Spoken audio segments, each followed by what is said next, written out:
I read 50 books in 2022, over 21,000 pages, and these are my favorites.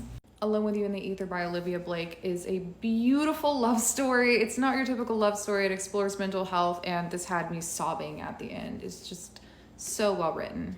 I finally dove into the Cosmere and read the first 3 books of the Mistborn series from Brandon Sanderson, and wow, this blew me away. I had no idea what I was missing until I read these, and I'm so excited to read the last 4. From Blood and Ash by Jennifer L. Armentrout. I feel like this was very hit or miss with everybody. I really liked it because this got me out of my slump after reading A Court of Thorns and Roses from the previous year. So I enjoyed it, but I don't know. I feel like this one is very hit or miss, so do with that what you will. The Guild series by Raven Kennedy, which is a retelling of King Midas and the Golden Touch, except for the girl turns into a badass, and it's really good. I haven't read the 4th book in the series because honestly, I heard mixed things about it, so I just kind of pushed it off, but we'll get there. A Ruin of Roses by K.F. Breene, which is a retelling of Beauty and the Beast, except make it dragons and make it 1,000 times spicier. This is very good. I read the entire series too. Throne of Glass by Sarah J. Maas. I feel like I don't even need to say anything about this book. This series is incredible. I have 2 books left in the series. I put them off because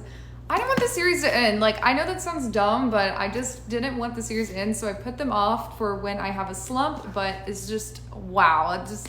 It's so good! The Poppy War trilogy by R.F. Kuang is inspired by a very dark and bloody time in Chinese history. It is still a high fantasy book, and it is probably one of my favorite fantasy series that I've read of all time. And another R.F. Kuang book, Babel. This is just incredible. I had a hard time getting through this book, but I ended up really enjoying it by the end because it is just so thought-provoking. It was my first dark academia book, and overall, 10 out of 10. Last but not least, my favorite book of the year. This book put me in a slump for a month. I could not read anything because I just had a book hangover because I knew nothing was going to live up to this book. The Priory of the Orange Tree by Samantha Shannon. This was a standalone book when I read it. It is high fantasy, very well written. The plot, the characters, everything. I have a hard time explaining the books without giving away everything, so you'll just have to read it yourself, but don't be intimidated by the size. I'm telling you, this is everything.